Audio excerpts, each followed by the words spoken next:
Now I have a phone call to make. Hey, they talking about I might have cancer. I'm in like a tattoo. The way you wear that dress, they gonna attack you. Way you look at me, baby, I got you. If you got it, it ain't no question. Oh, it ain't no room for guessing. No more than emotionally invested. Showing you all my imperfections. Oh, if I let you, don't take me for granted. Yeah. If I were good, then you could manage. Yeah. Oh, the money, oh, it could be honest. Closer to me, oh, give me these flowers.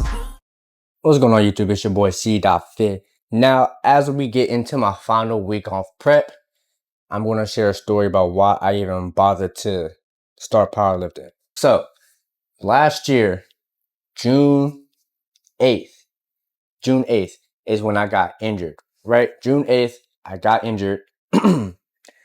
And, I was at work doing my job as an order selector, doing my job. I'm in the aisle, grab like 13 to 15 boxes at once.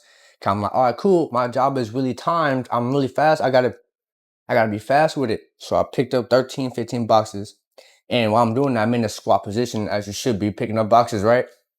Pop, right hit. And that's not normal. I never felt that before. But I'm letting it out. I'm not worried. We ain't gonna worry about that right now. And then a week later, as the days go by, a full week later, I clock out for lunch. I'm going up the stairs so I can eat my lunch. You feel me? So I trip up going the stairs. That's how I tripped up. Don't even ask. I'm clumsy. I'm hungry. It was a long day, right? It's hot. It's June. And the warehouse is hot. You feel me? So I tripped going up the stairs. Ironically, with the leg that's already been somewhat bothering me for the past week. Trip, boom. Now my leg is like this on top of the stair. Like, you know how we do those long lunges, extended lunges? It's like that, but on the stairway. Now I'm like, I can't walk. I cannot walk. I eat my lunch, I'm still on lunch. I'm still hungry. This is a $15 bowl from the taco truck. I'm not going to waste it. I ate. Then I just I ain't even going to bother clocking back in. Let me go to the office. Went to the office.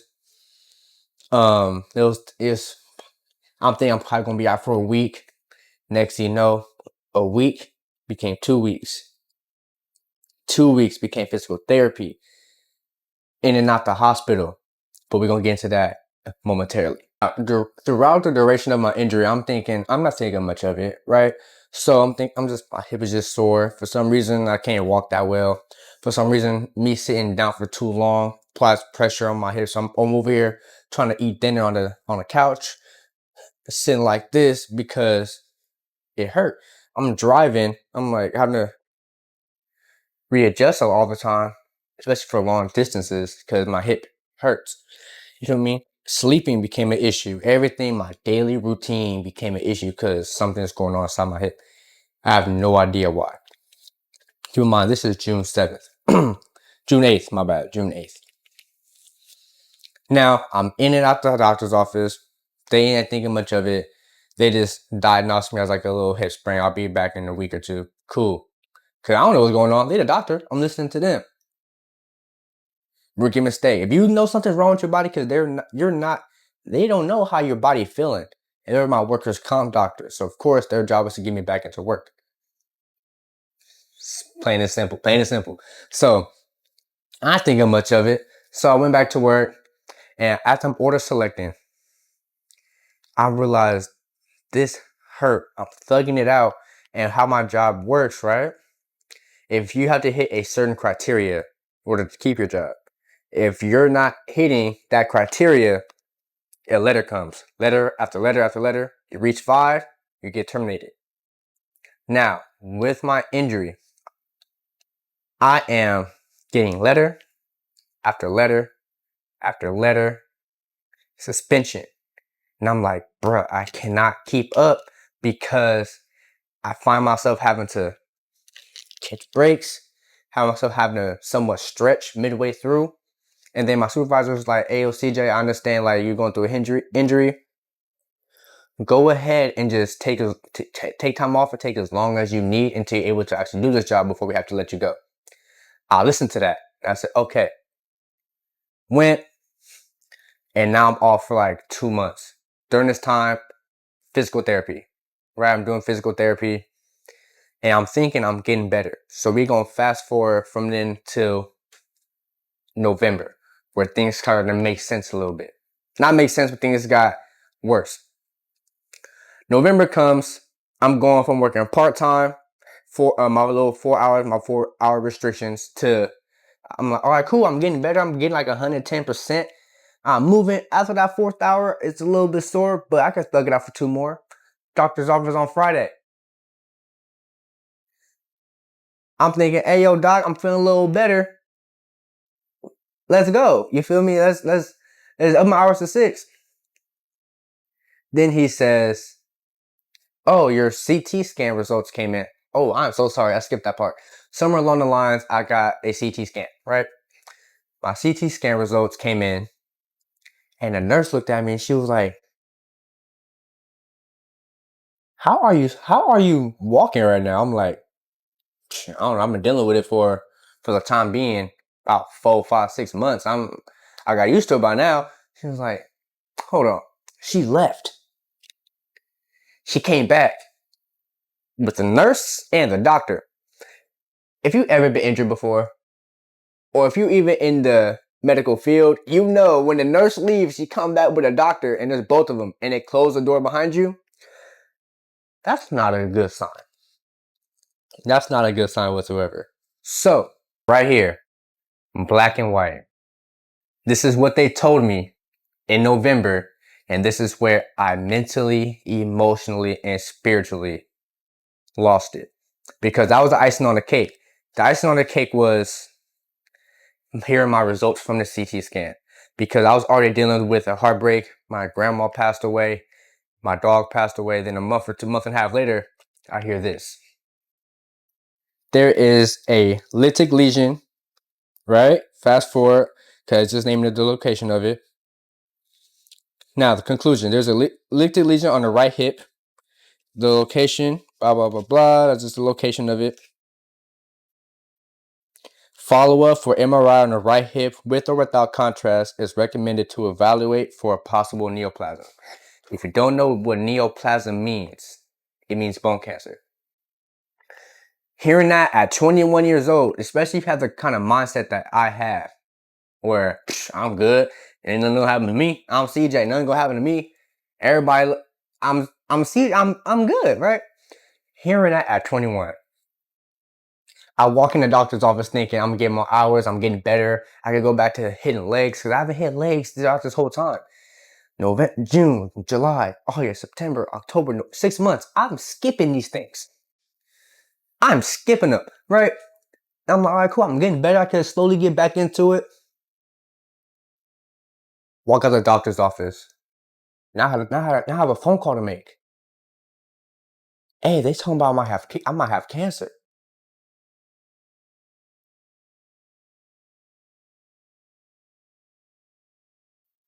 Call my mom. She was like, and she had COVID, so she can't even consult me right now. She can't even when I come home. I'm sitting at her door frame, and she in the corner of her room, just like I can't even hug my child who's dealing with the fact that he might have bone cancer. Call my pops, and my pops, he big macho. To the point it drives me crazy. I still can't stand it, right? Hearing his voice go from big macho to what? My son, what? My only son. Hearing that, when you hear your father, the man who is supposed to be the pinnacle of the ideal of what kind of man he's supposed to be, you can hear it in his voice, how he breaks down, it does something to you as a son. When I hung up that phone call, lost it. In a doctor's office parking lot, lost it. This is where things hit the fan, right? When I say things hit the fan, I mean it like you go through my YouTube video. you go to my TikToks, I'm out here mixing liquor with pre-workout. Today's test, hope it's good. This would really be a waste of an idea because I did hurt my hip last week, so I can't squat, unfortunately. So no, I'm not a bitch for skipping legs on Mondays. The first time I tried it was before my injury, so it was like, I seen you do on TikTok doing this. I'm like, oh, let me try that. That seemed like it's lit. And then it became a reoccurring issue. Am I alcoholic? No, of course not. But am I okay? I got a shot of that Don Julio in here, you know what I'm saying?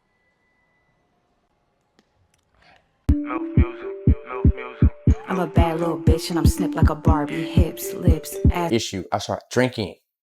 I'm drinking every week to the point my own mom's like, damn son, you a whole alcoholic now. What? Nah. Yeah, I am. I was bad. I was drinking almost every day. I had alcohol in my system almost every day, I should say. I'm smoking more.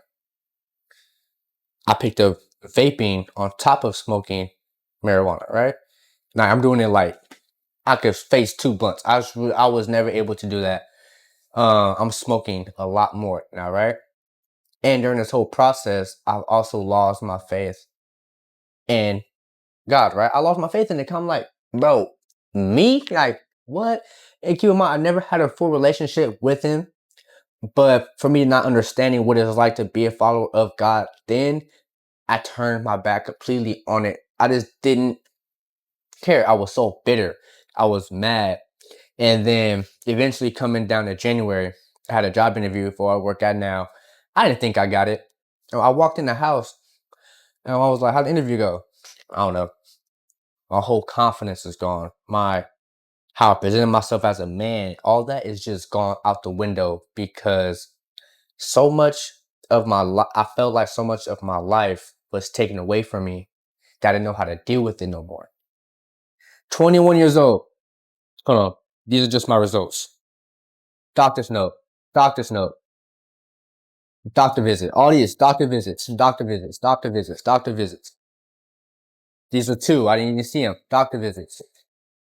All those are doctor visits going in and out the hospital from June all the way until I finally got cleared to February.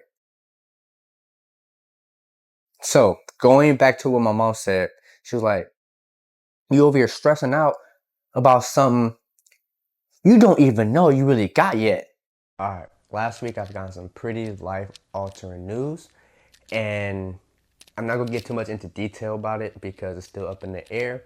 But what I will say is that it's been a little difficult processing it, but at the end of the day, what I took from it, what I want to give to you guys is the fact that do what you want, bro. Do what you want. Do what makes you happy. Because at the end of the day, you are responsible for your own smile. You are responsible for your own happiness.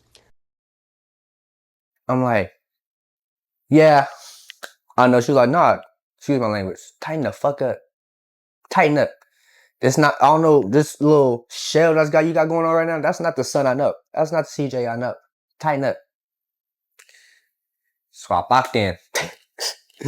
Nah, so I stoked a little bit. And I'm like, you know what? Okay, right? Now keep in mind, from November till February. So November, this was after Thanksgiving. So I'm just gonna say this 3 months, right? 3 months, I'm still gonna end out the hospital like every week, still dealing with the fact that, I might have bone cancer. 3 months, I'm waiting, I'm trying to get MRIs. They not getting back to me after wait. There's a wait list, holiday season. So 3 months, I'm just like, I might have cancer. What am I gonna do? How am I gonna do this? The worst case scenario, I looked up, I'm researching. Don't research. If you have an injury that bad, do not research. Because now I'm thinking like, man, they gonna cut my leg off. I'm gonna fuck around and die. So during this whole time, I become mad. I'm drinking, doing all this. And the proof is in the pudding. If you look through my TikToks, I'll even have a video somewhere on the side where you can see me how I was during this entire time, right? And then I finally said, okay,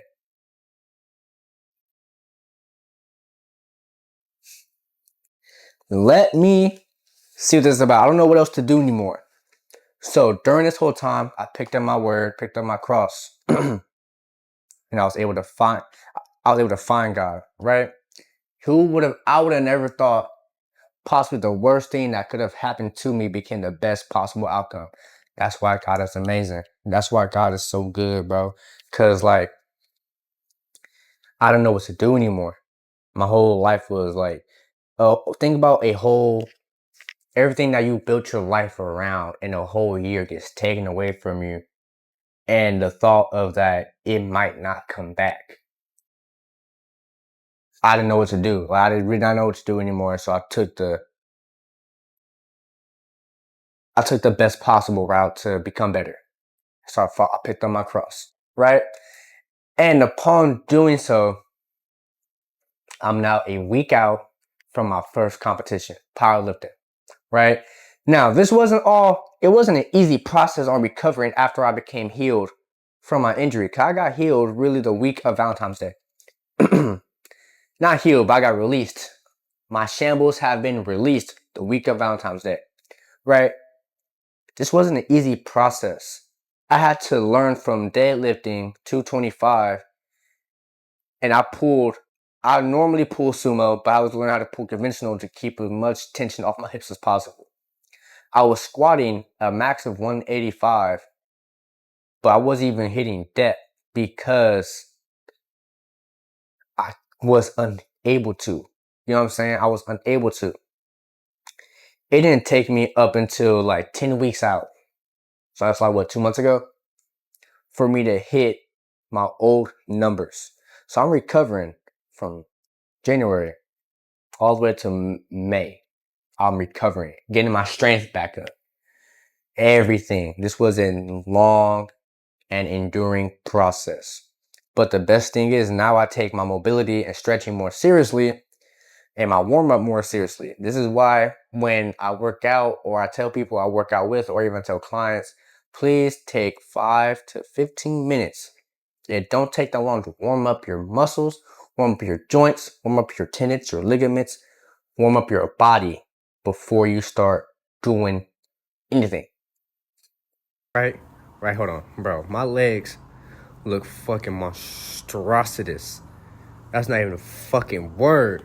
Bro, what the fuck? Or she gonna be in the same boat as I am, right? I lost so much on my legs. This is why I want to compete in powerlifting, because it's like a representation of how much strength, of how I lost how I lost my strength, how I lost, my strength, my confidence, everything. And God replaced it something so much more. Now I'm able to showcase it on stage. Like, yeah, I lost everything. A year ago, I wasn't able to even walk that well. Now I have 400 pounds on my back. Now I got 500 pounds on this deadlift bar. God is amazing. But yep, that's my story about why I want to compete. Stay tuned for next week's video. Stay tuned for the next couple of weeks. I have a powerlifting meet coming up.